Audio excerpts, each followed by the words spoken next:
First contact and cultural shock. Captain Sarah Chen of the Earth exploration vessel Pragmatic couldn't decide whether to laugh or sigh as she stared at the holographic message floating before her. The Arxians, humanity's first contact with an advanced alien civilization, had just sent their 47th request for a proper first contact ceremony revision. They want us to what now? Lieutenant James Rodriguez, her second in command, peered over her shoulder at the elaborate instructions. Apparently, our ship's approach vector was exactly 0,003 degrees off from their sacred angle of greeting. They're requesting we back up 50,000 kilometers and try again. Sarah ran her fingers through her short black hair, a habit she'd developed during her 15 years in the Space Force. The Arxian ship before them was a sight to behold, a perfect dodecahedron that seemed to have been carved from a single crystal, its surfaces reflecting starlight in mathematically precise patterns. It was beautiful, certainly, but to human eyes, it looked more like a floating art installation than a practical spacecraft. "Captain," called out Dr. Maya Patel from her science station, trying to suppress a grin, "I've analyzed their ship's design. You're not going to believe this. They've sacrificed 40% of their internal space to maintain perfect geometric symmetry." The bridge crew exchanged knowing looks. In the 3 weeks since they'd first encountered the Arxian vessel, they'd learned that the aliens were technological marvels in many ways. They had mastered faster-than-light travel, could manipulate gravity at will, and had colonized dozens of worlds. But their obsession with perfection, protocol, and precision bordered on the absurd. "Ma'am," Communications Officer Wei Chang interrupted. "They're sending another message." "They?" He paused, double-checking his readout. "They want to know why our breathing patterns aren't synchronized with their standard Imperial respiratory protocol." That did it. Sarah couldn't hold back anymore and burst into laughter, which only intensified when the Arxian communication panel lit up with warnings about unauthorized vocal expressions. The Arxians, for all their advancement, couldn't comprehend how humans had achieved space travel without following their rigid protocols. The fact that humanity had essentially winged it, building rockets through trial and error, learning from mistakes, and improvising solutions, seemed to cause them physical distress. "Send them our response," Sarah decided, wiping tears of mirth from her eyes. "Tell them we'll be happy to attempt their ceremony again, but remind them that human ships operate under," she grinned, "dynamic efficiency protocols." The term was complete nonsense, but the Arxians seemed to calm down whenever humans described their chaos in official-sounding language. Sure enough, the response came back moments later, slightly less panicked than before. "They're asking for documentation of these dynamic efficiency protocols," Wei reported, struggling to maintain his professional demeanor. "Send them the video of the Apollo 13 mission," Sarah ordered. "That should give them something to think about." As the data packet transmitted, Sarah reflected on the strange situation humanity had found itself in. They'd dreamed of first contact for centuries, imagining either hostile invaders or benevolent teachers. Instead, they'd found a civilization that was simultaneously far more advanced and far more rigid than anything they could have imagined. "Dr. Patel," Sarah called out, "what's your assessment of their technology?" Maya looked up from her readings, her dark eyes twinkling with excitement. "It's fascinating, Captain. Their tech is incredibly advanced, but it's all built on the principle of perfect predictability. They haven't just embraced order. They've turned it into a religion. But here's the thing," she leaned forward, lowering her voice conspiratorially. "They're using only a fraction of their potential. Their computers are quantum-based, but they only use them to calculate predetermined patterns. Their ships could probably move 3 times faster if they weren't so concerned with maintaining their perfect geometric formations." Sarah nodded thoughtfully. First contact was proving to be an exercise in diplomatic patience, but also an opportunity. The Arxians might be inflexible, but they weren't hostile, just thoroughly confused by humanity's apparently chaotic approach to, well, everything. "Captain," Rodriguez called out suddenly. Their ship is moving. They're realigning themselves with the star's magnetic field. Apparently, it shifted by 0 degrees. Sarah watched as the massive alien vessel performed an unnecessarily complex series of maneuvers just to maintain its perfect orientation. She couldn't help but wonder what would happen when they finally invited the Arctians to visit Earth. How would they react to weather, to ocean waves, to the very concept of plate tectonics? Send them a message, she decided. Tell them we'd like to propose a joint scientific mission. Let's see if we can't help them discover the beauty of controlled chaos. As her crew began preparing the proposal, Sarah smiled to herself. Humanity had spent centuries looking up at the stars, wondering if they were alone in the universe. Now they knew they weren't. And somehow, that made the universe both more wonderful and more amusing than they'd ever imagined. The Arctians might be convinced that their way was the only right way to do things, but Sarah had a feeling they were about to learn some very interesting lessons about the value of flexibility, improvisation, and the human ability to thrive in imperfection. After all, as her old flight instructor used to say, the universe doesn't care about your plans, it cares about what works. And if there was one thing humans were good at, it was making things work. The Great Space Race. This is either the best idea we've ever had or the worst, Captain Sarah Chen muttered as she watched the Arctian racing vessel take its position with mathematical precision. The challenge had come unexpectedly. The Arctians, still baffled by humanity's chaotic approach to spaceflight, had proposed a navigation competition to prove the superiority of their methods. The course was deceptively simple. Navigate through an asteroid field to reach a designated point, then return. The Arctians had spent 3 days calculating the perfect trajectory, accounting for every variable they could measure. Their ship, a sleek tetrahedron of crystalline material, gleamed in the starlight as it waited for the precise scheduled starting moment. All systems ready, Captain, Rodriguez reported from his station. Though I still think we're crazy for accepting this challenge. Their computers are quantum-based, their ships are faster, and they've probably calculated every possible outcome. Sarah grinned. Every possible outcome they can think of, yes. But that's exactly why we're going to win. She turned to her crew. They're expecting us to try to beat them at their own game. We're not going to do that. Dr. Patel looked up from her science station. Captain, I've finished analyzing the asteroid field. You're going to love this. There's a high concentration of metallic compounds in those rocks. They're affecting local magnetic fields. Perfect.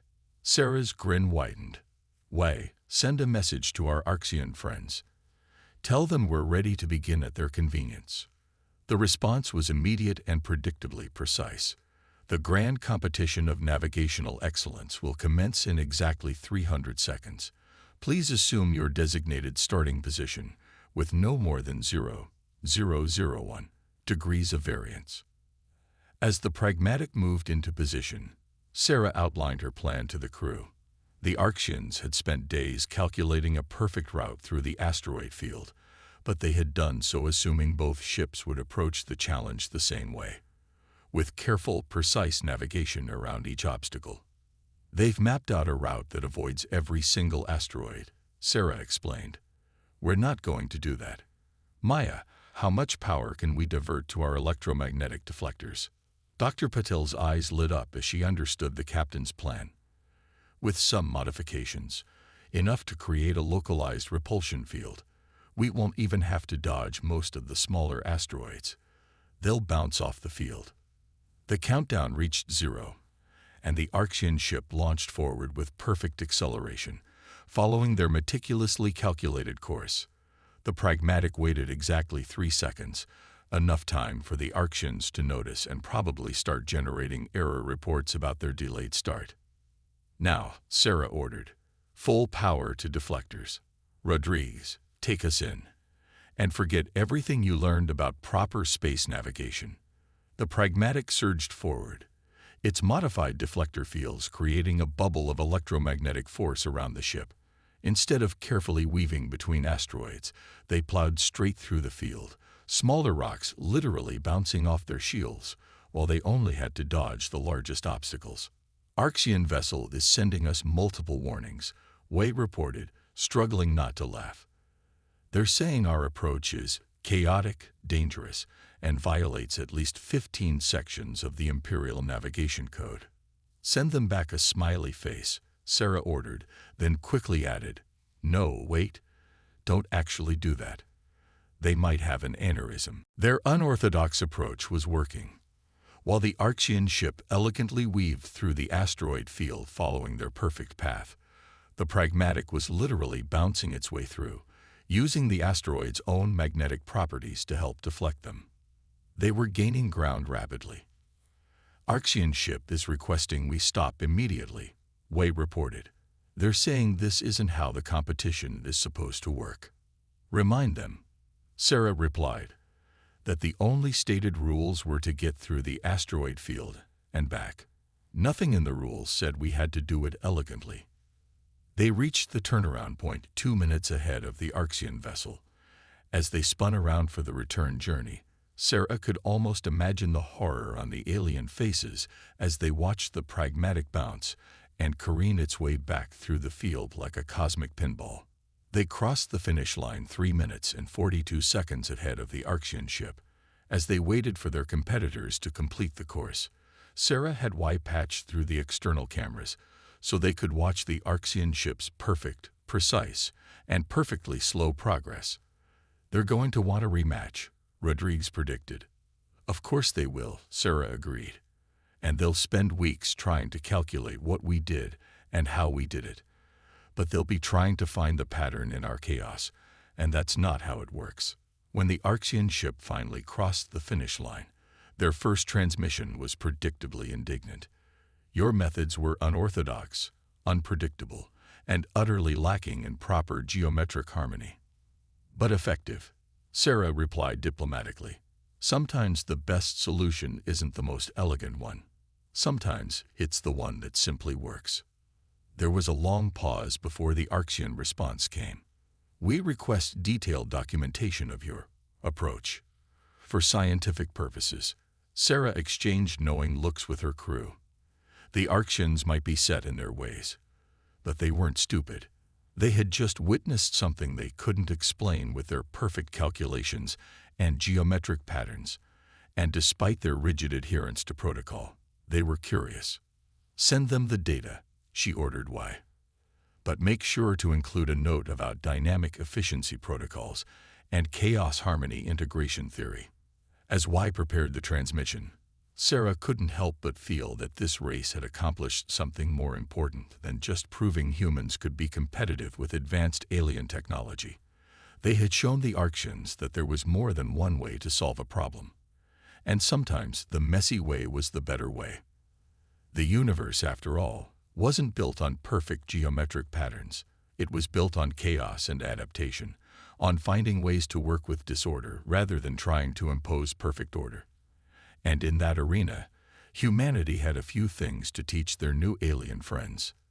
The diplomatic dance, the grand reception hall of the Archean diplomatic vessel, perpetual geometric harmony, was exactly what Sarah Chen had expected and dreaded.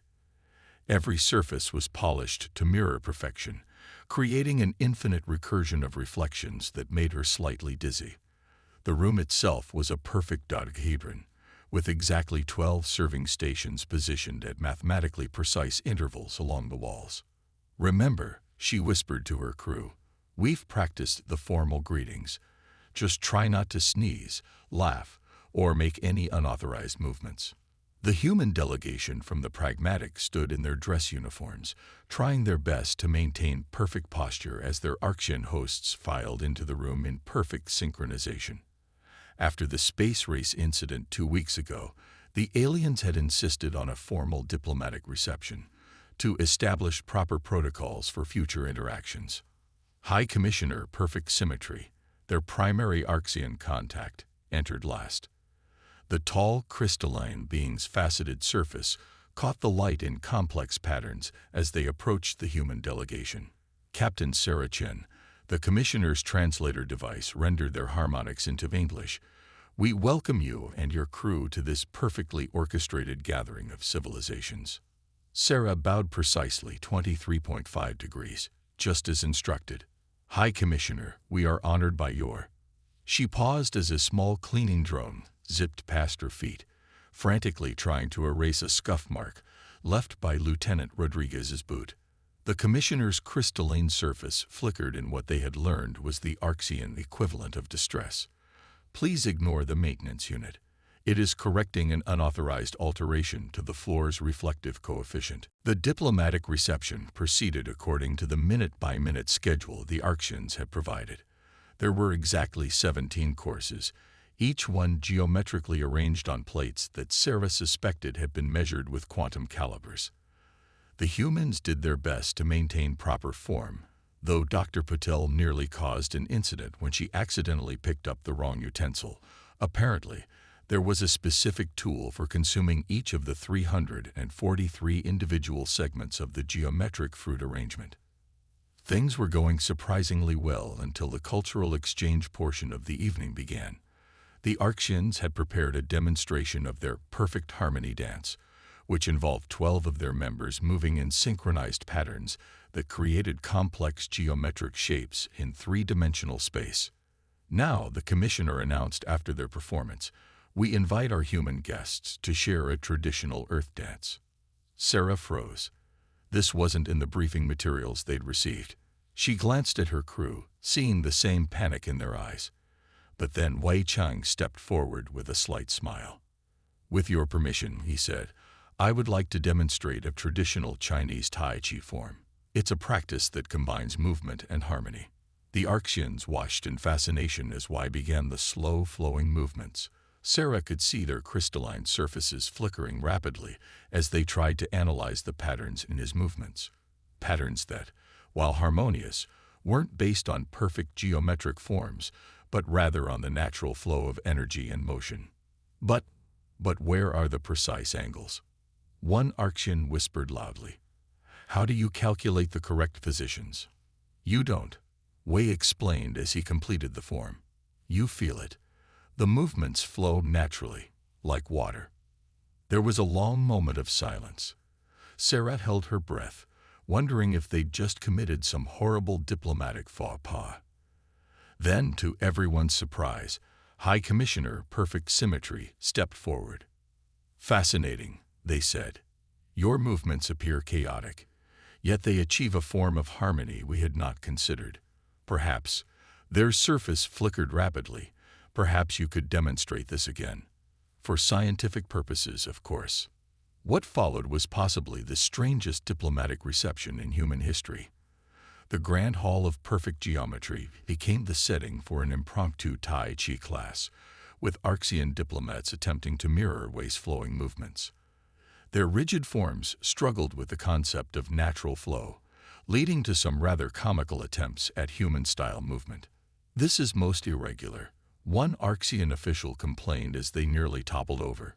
"How can you maintain balance without calculating each angle of movement?" "That's exactly why you're having trouble," Wei explained patiently. "You're trying to calculate what should be natural.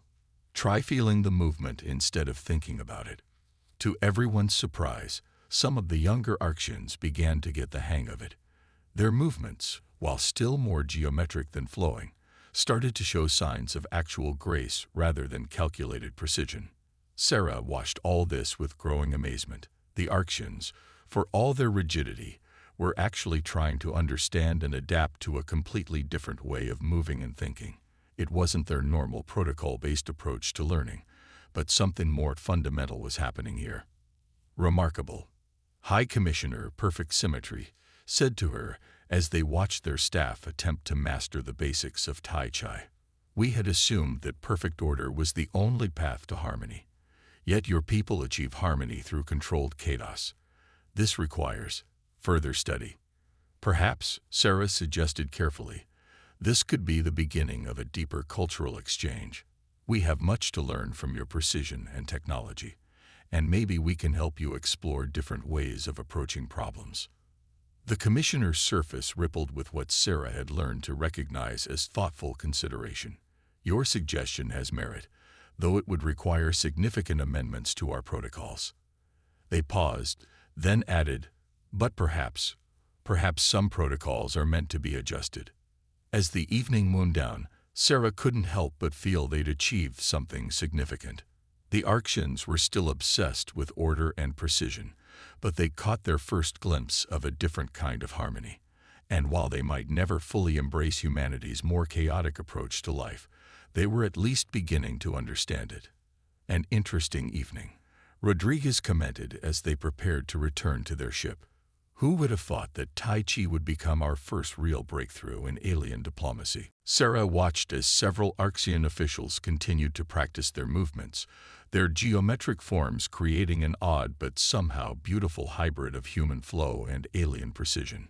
Sometimes, she said, the best way to bridge differences isn't through formal protocols or calculated approaches. Sometimes you just have to move with the flow and see where it takes you. The crisis. The warning came without fanfare, a simple sensor reading that caused every crystalline surface on the Arxian station, mathematical perfection, to flicker with alarm patterns. A rogue pulsar, previously hidden behind a dense stellar cloud, was about to release a massive radiation burst directly toward the joint human-Arxian research facility. Captain Sarah Chen watched as the Arxian command center erupted into carefully controlled chaos. Even in crisis, their movements were precisely calculated, their responses following strict protocols. Time to radiation burst impact. She asked Dr. Patel, who was working alongside the Arxian scientists. 17 minutes, 12 seconds, Maya responded, her fingers flying over the holographic interface. The station's normal shields won't be enough. This is going to be at least 50 times stronger than their design specifications. High Commissioner Perfect Symmetry's surface was flickering so rapidly, it was almost painful to look at. We must begin evacuation procedures immediately, according to Protocol 7249B, Section 12, Paragraph. There's no time, Sarah interrupted, earning shocked looks from the Arxian staff. The nearest safe zone is 30 minutes away at maximum speed. We need another solution. Impossible, the Commissioner declared. All emergency responses must follow established protocols. We cannot simply improvise safety measures. Sarah looked around the command center, her mind racing. The station was a marvel of engineering, its crystalline structure designed to channel and distribute energy with perfect efficiency. If they could somehow use that. Maya, she called out, the station's structure. It's similar to their ships, right? Built to maintain perfect geometric harmony. Yes, Dr. Patil confirmed, catching on to her captain's train of thought. The entire station is essentially one giant crystal matrix. Could we use that? Maybe find a way to channel the radiation through the structure itself. The Arxian scientists had stopped their protocol recitations and were now staring at the humans with a mixture of horror and fascination. Theoretically, one young Arxian scientist stepped forward, their surface flickering with nervous energy. The crystal matrix could be reconfigured to create a deflection pattern, but it would require recalculating the entire station's geometric harmony. That would take weeks of computational time. Unless, Maya interjected, we don't try to make it perfect. What if we just need it to be good enough? The next 14 minutes were unlike anything either species had experienced before. Humans and Arxians worked side by side, the humans suggesting quick, practical solutions, while the Arxians refined them with their precise understanding of crystal harmonics. If we reroute power from the secondary systems, Rodriguez suggested, we could create a resonance cascade through the outer crystal layers. Impossible. An Arxian engineer protested. The harmonics would be chaotic, unpredictable. Exactly, Sarah grinned. Sometimes chaos is exactly what we need. Maya, what if we deliberately created a disharmony in the crystal matrix? Something that would scatter the radiation rather than trying to deflect it perfectly. The young Arxian scientist who had spoken earlier suddenly straightened, their surface brightening. Like the human dance. Not perfect geometry, but natural flow. High Commissioner Perfect Symmetry watched in growing alarm as their perfectly ordered station was transformed into what they probably considered an abomination of mathematical principles. Crystal harmonics were disrupted, power flows were redirected in irregular patterns, and the entire structure began to resonate in ways that had definitely never been included in its original specifications. 2 minutes to radiation impact, Maya announced. Sarah looked at the commissioner. "It's not perfect," she said, "but it's our best chance." The commissioner's surface flickered rapidly for a moment, then steadied. "Proceed," they said simply. The radiation burst hit like a cosmic sledgehammer. The station shuddered as energy cascaded through its modified crystal matrix. Everyone watched the sensors anxiously as the radiation levels spiked. But the improvised defenses held. The chaotic resonance patterns in the crystal structure scattered and diffused the radiation, protecting the station's inhabitants. It wasn't elegant, it wasn't perfect, but it worked. As the danger passed, Sarah noticed something remarkable. The Arctians were looking at their sensor readings with something that, in humans, she would have called wonder. The pattern, the young Arctian scientists breathed, their surface shimmering with excitement. The way the energy flowed through the disrupted matrix, it created its own kind of harmony. Not perfect geometry, but something else. Something new. High Commissioner Perfect Symmetry moved to stand beside Sarah. "Captain," they said, their translator struggling to convey the complex harmonics in their voice, "it appears we must revise our understanding of perfection." "Not revise," Sarah suggested. "Expand. Perfect order and controlled chaos each have their place. The trick is knowing when to use which." The commissioner's surface rippled in what Sarah had learned to recognize as amusement. "Perhaps we should create a protocol for determining when to ignore protocols." Sarah laughed. "Now that sounds like a perfect compromise." As the station's systems were gradually returned to their normal configurations, Sarah watched humans and Arctians working together with new understanding and respect. The crisis had forced both species to adapt, to combine their different approaches into something neither could have achieved alone. The universe, they were learning, had room for both perfect geometry and controlled chaos. Sometimes the best solutions came not from choosing between order and adaptability, but from finding ways to use both. The new partnership. 6 months after the radiation crisis, Captain Sarah Chen stood in a very different version of the mathematical perfection station's command center. The once rigidly geometric space now showed subtle signs of human influence. Workstations arranged for practical efficiency rather than perfect symmetry, displays that prioritized readable information over geometric harmony, and most surprisingly, a small potted plant from Earth that High Commissioner Perfect Symmetry had requested for research purposes. "Status report on the joint expedition," Sarah asked, watching as human and Arctian crew members worked side by side with an ease that would have been unthinkable half a year ago.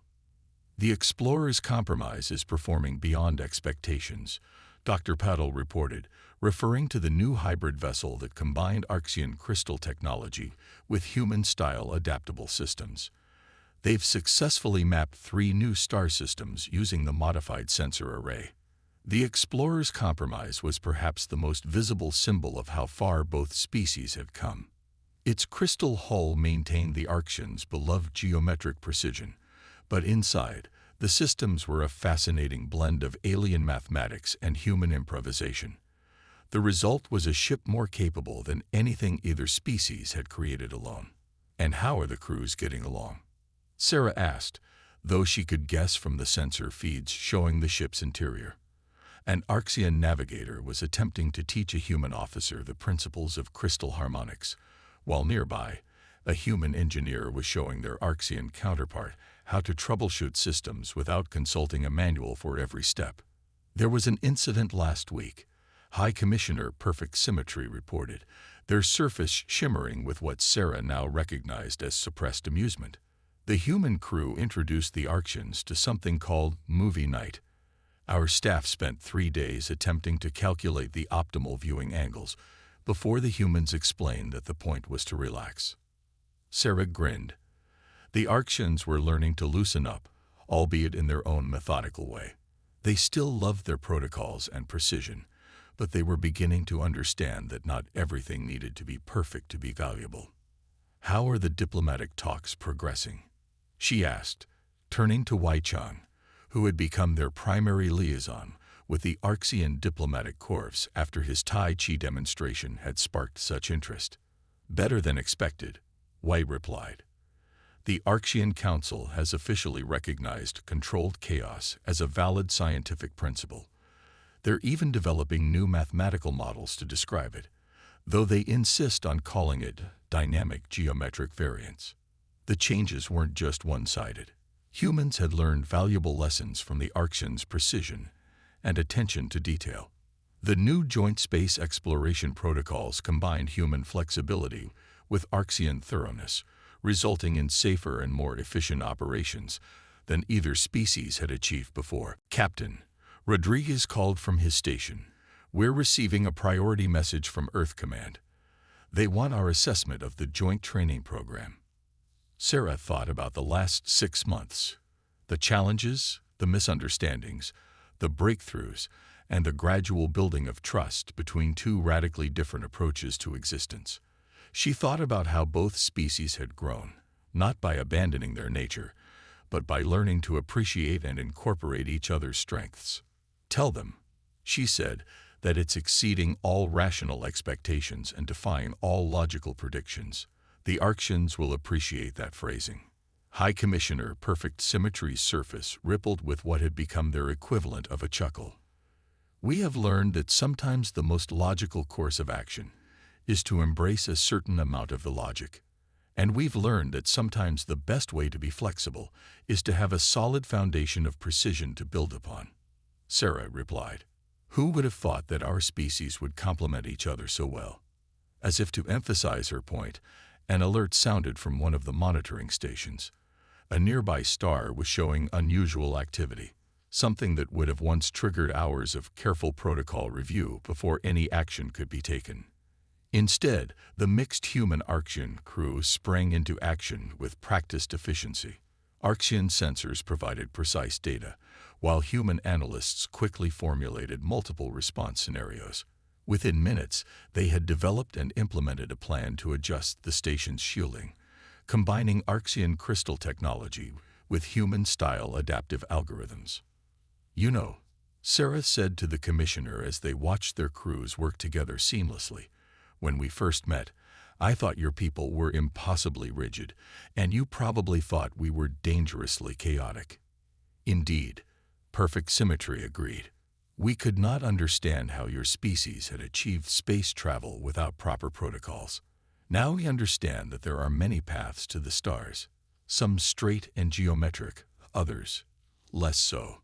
Sarah watched as a human technician confidently adjusted a crystal matrix setting, while their Arxian colleagues suggested small optimizations to the process. "Maybe that's the real breakthrough we've achieved here. Not just learning to work together, but learning to see the value in different approaches." "A most logical conclusion," the commissioner responded, then added with deliberately casual precision, "Though I must admit, your human concept of winging it still causes my surface to flicker with anxiety." Sarah laughed, remembering how such an unauthorized display of emotion would have scandalized the Arxians just months ago. Now, the commissioner's surface merely rippled with shared amusement. As she looked out at the star field beyond the station, Sarah reflected on how far they'd come. Humanity had dreamed of first contact for centuries, imagining all sorts of scenarios. But no one had predicted this, a partnership born of mutual bafflement, strengthened by crisis, and transformed into something entirely new through the willingness of both species to learn from each other. The universe, they had discovered, was big enough for both perfect geometry and controlled chaos. And perhaps that was the most important lesson of all. That true harmony didn't come from enforcing a single way of doing things, but from learning to blend different approaches into something greater than the sum of its parts. So, Sarah asked, ready to start planning that joint mission to the galactic core. Perfect symmetry surface sparkled with anticipation. Indeed. Though perhaps this time we should begin with a flexible protocol framework. Sounds perfect, Sarah grinned, in an imperfect sort of way.